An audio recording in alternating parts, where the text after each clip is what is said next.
Agri-Challenge, le magazine de l'entrepreneuriat agricole et du développement durable. La Banque agricole du Niger, Bagri, sponsor officiel d'Agri-Challenge. Bagri, nous œuvrons pour votre autonomie.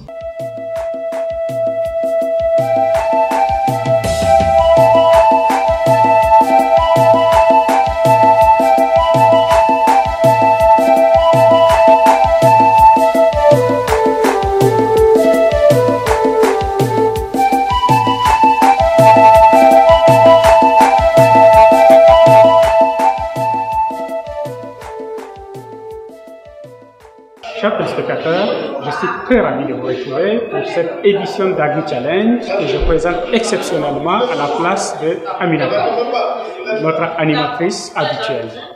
Nous sommes aujourd'hui à la Bagri, la Banque agricole du Niger, et nous allons rencontrer tout de suite le directeur général de la Bagri pour parler des 10 ans de la Bagri. Au cours de ce mois de février 2021, la Banque agricole du Niger aura plus de 10 années d'existence. Nous parlerons de ce qui s'est passé avant la création de la Bagri, comment était la situation de financement agricole, mais aussi comment la Bagri a apporté un changement dans ce domaine en 10 ans d'existence. Bien sûr, le parcours n'a pas été facile, tout le monde le sait. La Bagri était une banque qui a été constamment sous l'effet des projecteurs parce que c'est aussi une banque publique, c'est une banque de l'État, donc qui a été très souvent critiquée par rapport à son action, par rapport à ce qu'elle fait, mais qui a tenu quand même le coup, qui continue à faire son chemin avec comme ambition d'avoir toujours plus d'ancrage au niveau du financement des agriculteurs, surtout des producteurs en milieu rural. Donc je vous invite pendant 30 minutes à me suivre dans cet entretien spécial que nous allons faire avec le directeur général de la Bagri. À tout de suite. Agri-Challenge. Monsieur le directeur général, merci de nous avoir accueillis à la Bagri. Merci. C'est une occasion exceptionnelle pour vous puisque vous préparez la célébration du 10e anniversaire de la Bagri. 10 ans, c'est un parcours à la fois long et court dans la vie d'une institution. Alors, j'aimerais savoir, avant d'arriver à ces 10 ans, quel était le contexte de départ? Comment était le financement agricole avant la Bagri? Merci beaucoup. Vous me donnez l'opportunité de parler de la Bagri et de ce qu'il y avait auparavant. Auparavant, il y avait, comme vous le savez sans doute, la Caisse nationale de crédit agricole qui malheureusement a dû faire faillite. Puis ce fut le tour de la Banque de développement agricole du Niger, BDRN, qui malheureusement également a dû faire faillite et s'est transformé en Soniba. Donc, à partir de cette période, avec les différents programmes d'ajustement structurel, il n'y avait en réalité que les projets à volet agricole ou à volet crédit agricole et les systèmes de financiers décentralisés, les SFD, qui finançaient directement les petits producteurs. Les projets parfois à subvention totale, parfois à volet crédit, et les SFD en fonction de leurs ressources apporter modestement leur appui à nos parents ruraux. Et c'est pour dire que fondamentalement, après la disparition de la CNCA et de la BDRN, il n'y avait pas d'institution financière dédiée spécialement au financement agricole avant la création de notre banque. Et donc, je vous suis pour le reste de l'entretien. On y va. Agri-Challenge. Alors, monsieur le directeur général, parlons maintenant des réalisations de la Bagri. En 10 ans, la Bagri s'est quand même développée un peu partout sur le territoire national. Et, il y a eu aussi des choses dont on a entendu parler, surtout en 2019-2020, notamment l'éligibilité au fonds climatique, tout ça. Mais d'une manière générale, quelles sont les grandes réalisations de la Bagri que vous pouvez noter aujourd'hui, 10 ans après? Merci beaucoup. Donc, si on reprend les missions qui nous ont été confiées, le premier, c'est le financement agricole. Alors, 10 ans se sont passés. En 10 ans, sans doute, il y a eu un développement de la Bagri un peu partout au Niger, et cela est visible. Et aussi, entre 2019-2020, il y a quand même des choses dont on a beaucoup entendu parler, comme par exemple l'élection de la Bagri pour le fonds climat, le fonds vert climat. Mais de manière générale, quelles sont les grandes réalisations de la Bagri qu'on peut noter aujourd'hui après 10 ans d'existence? Oui, merci beaucoup, excellente question. Si nous reprenons les différentes missions qui ont été assignées à la banque, d'abord le financement agricole. Alors, en prenant l'année 2020 uniquement qui vient d'être validée, nous avons financé plus de 5000 producteurs, petits producteurs. Je parle des exploitations familiales ou des jeunes ou des femmes. C'est ça sur l'ensemble du territoire. Sur l'ensemble du territoire. Et pour une enveloppe globale d'environ 7 milliards de francs CFA. Et ça, la Bagri l'a développé avec l'appui et la confiance des partenaires qui nous ont accompagnés depuis 2013. C'est l'occasion de remercier ces différents partenaires au développement, et notamment la coopération luxembourgeoise, qui est notre partenaire historique, auquel se sont venus s'ajouter la coopération danoise, la coopération suisse, le FIDA à travers son programme PRODAP, la coopération française à travers le projet Pôle Ruraux, et d'autres encore. Je risque d'en oublier certains qui trouvent ici l'expression de...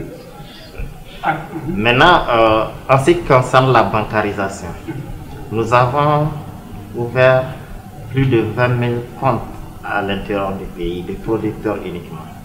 Pas forcément des comptes courants, mais des comptes d'épargne sur lesquels le petit producteur peut venir verser son excédent et constituer un peu l'épargne préalable lui permettant d'accéder au crédit. En plus de cela, l'autre mission c'était, ça c'est la mission bancarisation, mais cela a été fait grâce à un réseau de 24 agences qui sont pour la plupart installées à l'intérieur du pays. C'est là la différence entre la Bagri et les autres. Nous avons que 24 agences, mais ce qui est important, c'est qu'elles sont à l'intérieur du pays. Dans certains départements, les plus importants du Niger, on est souvent seul, ou après les autres nous accompagnent. Est-ce que vous vous installez en ciblant des zones de production agricole, ou comment ça se fait? Comme pour ouvrir une agence, pour faire simple, nous allons d'abord où nous estimons qu'on a un avantage comparatif par rapport à la zone de production agricole. Vous voyez, 60 ans après l'indépendance, il n'était pas acceptable de notre point de vue qu'un département à forte vocation agricole comme Douti ou comme Matamei ou Magaréa, qui étaient jadis le crédit du Niger, qui n'ont pas d'agence bancaire. Donc, nous y allons aider. Après les autres nous accompagnent. C'est vous dire que notre stratégie d'implantation a été copiée par certains. À Douti, on était seuls, les autres nous ont accompagnés. À Magaréa, nous étions seuls. D'autres, je pense que nous avons montré que c'est possible d'installer des agences dans des zones à vocation agricole.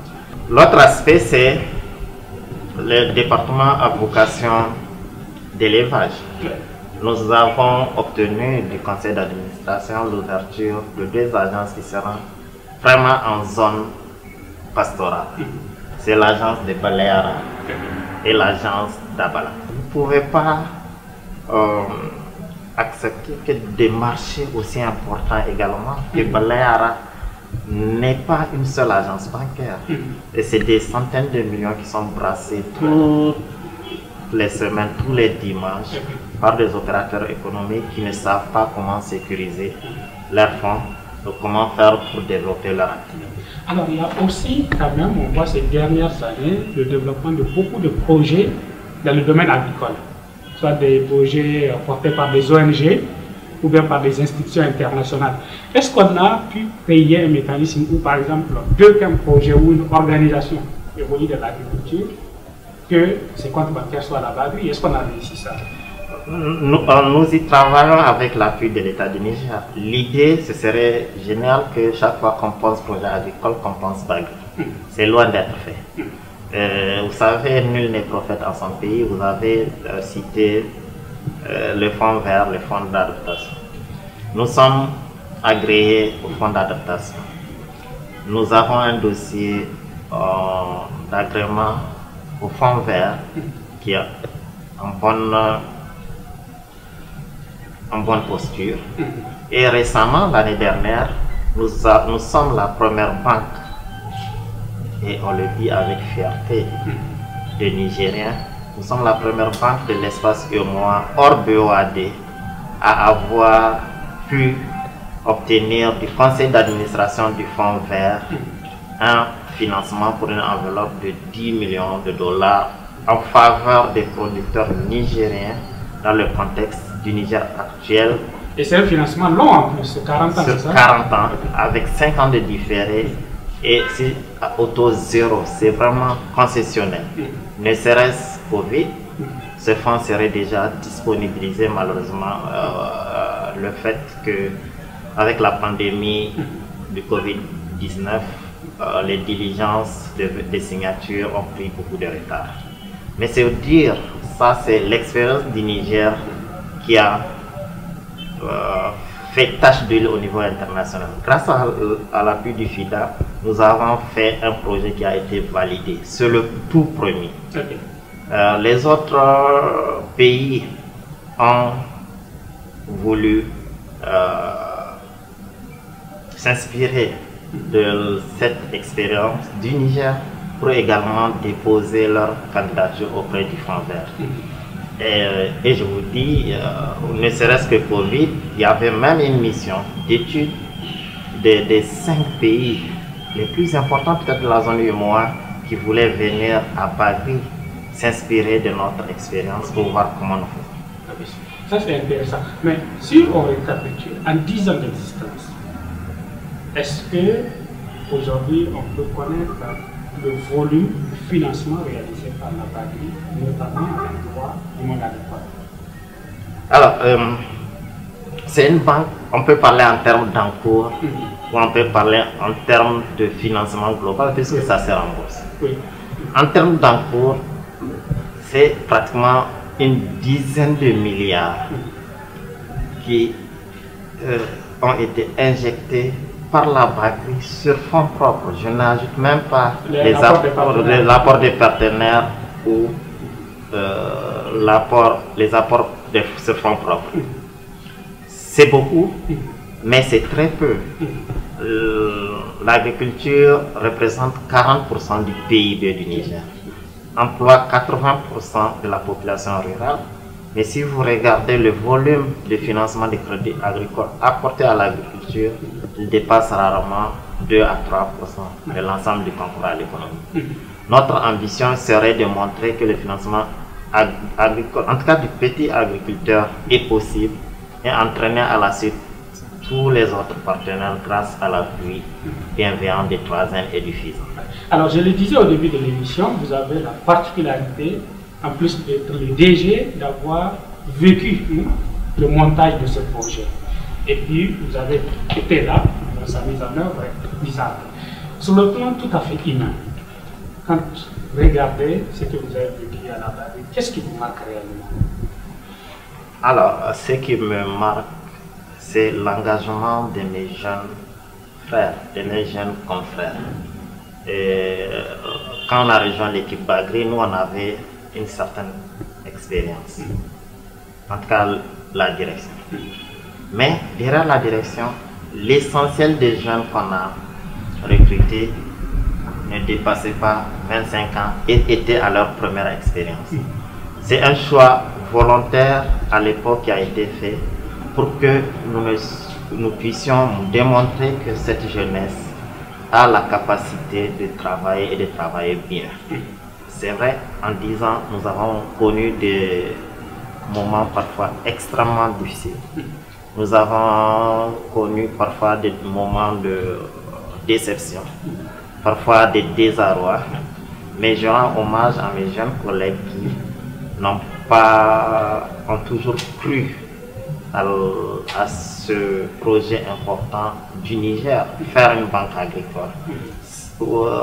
C'est extrêmement difficile parfois de descendre de son piédestal pour se remettre au niveau du paysan, pour aller sur le terrain, mettre la main au cambouis, avoir les pieds sales, ou accepter de recevoir quelqu'un qui en réalité ne peut pas écrire sa demande. Être patient. Il ne peut ni lire ni écrire. Il ne peut ni lire ni écrire, ni exprimer ses besoins, et il dit qu'il veut de l'argent. Être patient et l'écouter, lui donner les conseils, lui expliquer. Souvent, c'est ça la vraie difficulté, c'est accepter de revenir au niveau de soi-même. Parce que ce sont nos parents, mais on ne doit pas uniquement rester à place tout le monde avec une cravate pour mettre le pied, aller visiter sur le terrain, donner des conseils et expliquer pourquoi certains choix doivent se faire. C'est ça le plus grande difficulté. Alors, donner des conseils, ça pourrait être la valeur ajoutée de la baguerie. Parce que, vu le profil de la population que nous avons qui travaille dans l'agriculture, il faut quand même beaucoup d'accompagnement, beaucoup de conseils. Est-ce que la baguerie a une expertise propre dans ce domaine ou bien elle travaille avec d'autres acteurs pour le faire? Nous avons développé un pôle de crédit agricole patiemment. Et vraiment avec humilité et souvent en ayant recours à l'appui des partenaires au développement qui ont pour certains même accepté de mettre en interne dans notre service agricole qui est devenu direction du crédit agricole une expertise de niveau international qui est venue nous montrer. Nous apprenons. Je disais en introduction qu'il y a une période pendant une dizaine d'années où le producteur n'avait pas de structure d'accompagnement.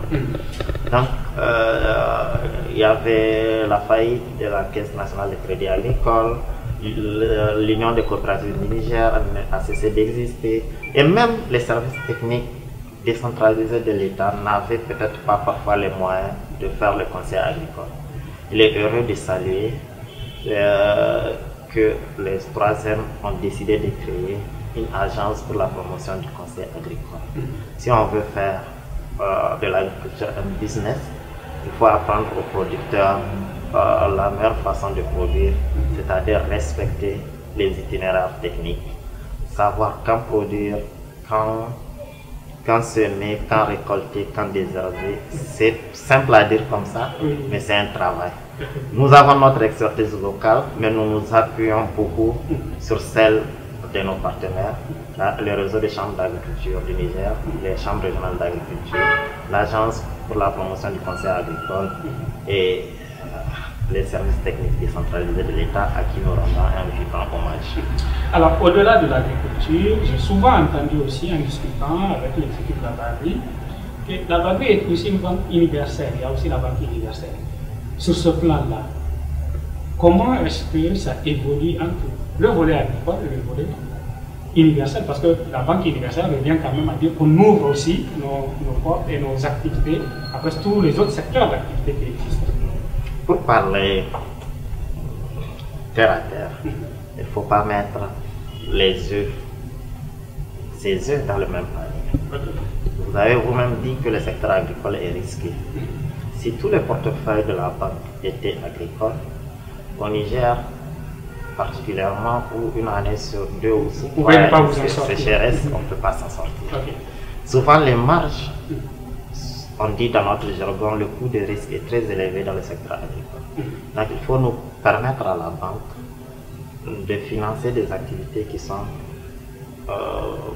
moins risquées et plus rentables pour permettre justement de donner à la banque d'avoir les moyens de financer l'agriculture. En réalité, ce n'est pas antagonique, c'est complémentaire. Je cherche l'argent dans les secteurs normaux entre griffes pour pouvoir financer l'agriculture. Donc c'est ça un peu le modèle économique de la baguerie. Nous sommes universels, mais universels c'est pour mitiger le risque agricole. Donc dans un secteur dans lequel on dit dans notre jargon, les risques sont covariants. Ça veut dire que vous pouvez vous lever un matin et tout un portefeuille disparaît. Il suffit d'une inondation, non? On l'a vécu malheureusement. Voilà. Ok. Alors, avant de parler des perspectives, j'aimerais quand même aussi vous poser la question suivante. En 10 ans, quand on regarde le système financier du Niger, il y a eu quand même une bonne évolution de la concurrence. Les banques, il y a eu quand même de nouvelles banques qui sont installées. Aujourd'hui, si on doit faire un ranking, un classement de la Bagri, c'est quel lien? Alors, il y a un document qu'on appelle que l'association professionnelle des banques édite chaque mois, où on peut regarder en fonction des emplois, des crédits accordés. On peut regarder en fonction des ressources. On peut regarder dans notre jargon ce qu'on appelle en fonction du total bilan. Le classement dépend de l'objectif qu'on se fixe. Mais pour ne pas faire la langue du bois, on doit être autour de 6e, 5e, 7e, ça dépend des mois. Okay. On était de dernier, on est revenu. Et je pense qu'en général, c'est le total bilan ou les encours que les gens regardent. En total bilan, on doit être 6e. 6e, ok. Et vous avez un objectif par rapport à ça? Je veux dire, par exemple, à telle échéance, on doit être à tel niveau? Il faut être réaliste. Nous, nous voulons qu'on soit au premier chez nous, mais c'est pas réaliste. Nous avons des banques, des réseaux, comme on appelle les Big Four, qui ont derrière eux des groupes qui leur donnent les moyens nécessaires pour dominer le marché. Nous sommes banque publique, nous avons notre soutien, c'est l'État du Niger, qui a malheureusement beaucoup de priorités, la sécurité, etc. Et parfois, malgré cela, joue son rôle parce que nous voulons être bras armés du FISA et nous avons cet effort positif qu'on nous associe à ça. Oui. Ou alors plus précisément bras armés du système, de l'écosystème agricole, parce qu'il y a quand même plusieurs acteurs qui se mettent en place. Alors maintenant, 10 ans se sont passés, nous avons parlé de ce qui s'est passé au cours de ces 10 ans, des défis, mais en termes de perspective, comment vous voyez l'avenir à moyen terme pour la Bagri, voire même à long terme? Honnêtement, moi, je parle de ma vision personnelle. Je souhaiterais que au bout de 5 ans, tous les prochains 10 ans, que Bagri soit véritablement la banque des agriculteurs, la banque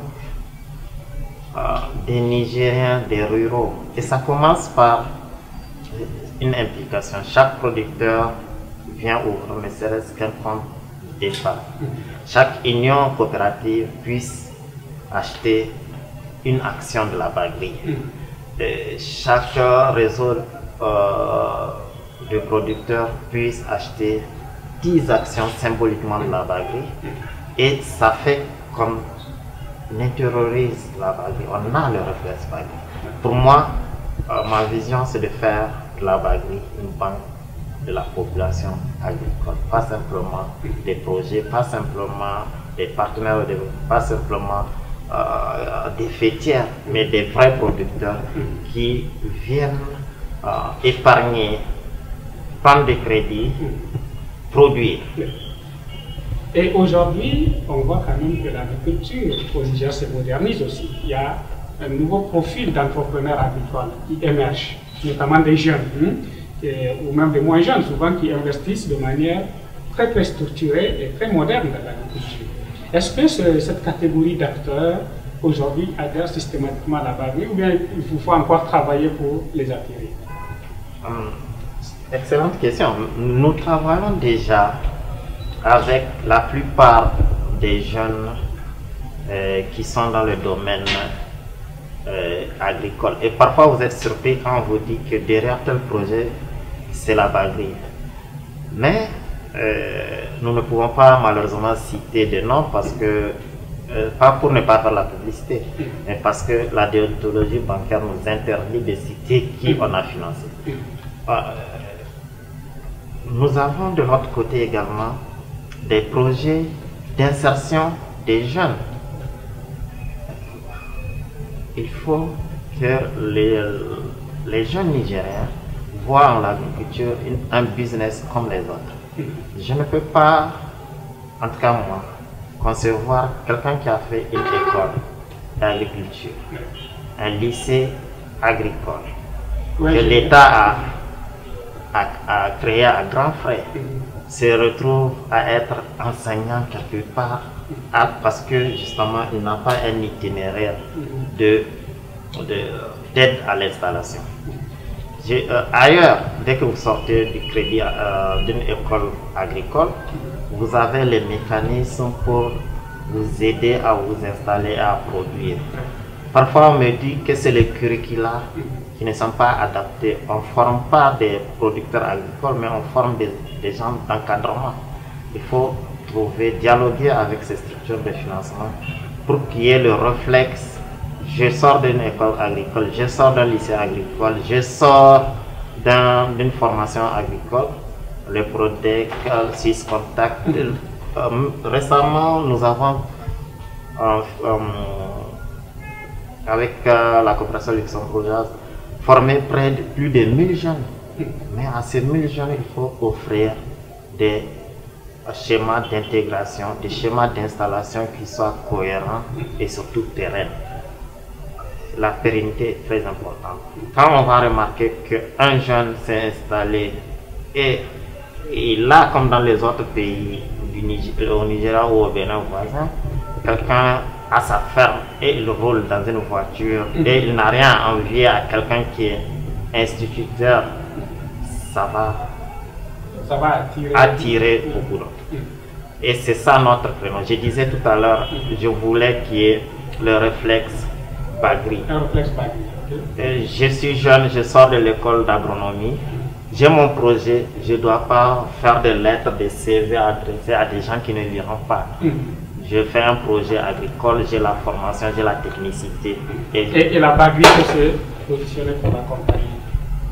C'est ça le réflexe Bagri. Et c'est la meilleure façon pour nous de transformer l'agriculture. Nos parents font de l'agriculture de subsistance. Nous devons faire violence sur nous pour produire beaucoup. Regardez à travers de la fenêtre. C'est des gens qui viennent d'Agadez, de Bilma. C'est vrai que ça c'est une très bonne place pour vous parce que en tant que directeur de banque agricole, dès que vous tournez votre siège, vous avez une foire agricole tous les jours. Et les gens ont compris, si nous produisons en qualité, en quantité, nous avons un marché. Et ces gens-là, parfois ils viennent de très loin, ils viennent différents, d'Agadez pour venir vendre. Quelqu'un qui a fait une formation agricole qui se retrouve à être chauffeur de taxi, il a fait perdre de l'argent à l'État et à lui-même. Et la valeur ajoutée au pays, c'est vrai. Exactement. Alors, nous allons clôturer cet entretien, et là je vais vous poser deux questions où j'ai besoin de réponses, comme on dit, du tic au tac. Alors, si vous devrez aujourd'hui schématiser la Bagri à travers sa force, ce qui fait la force de la Bagri et ce qui fait le défi de la Bagri pour relever, pour continuer à être terrain, c'est quoi? La force de la Bagri, c'est qu'on s'insère dans la politique agricole nationale. Nous avons le 3N, nous avons le FISAN, nous avons un guichet où on peut prendre notre place.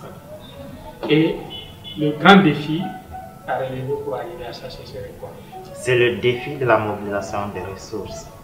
Il faut qu'on ait le réflexe Bagri.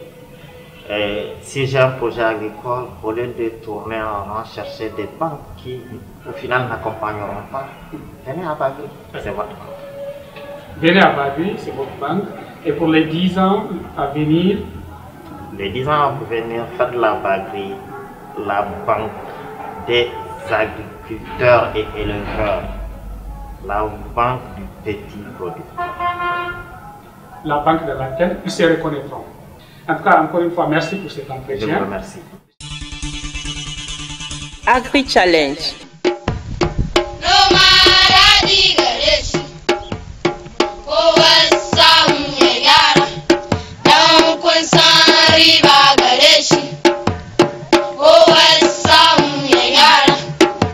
Chers téléspectateurs, j'espère que vous avez agréablement suivi cette édition d'Agri Challenge.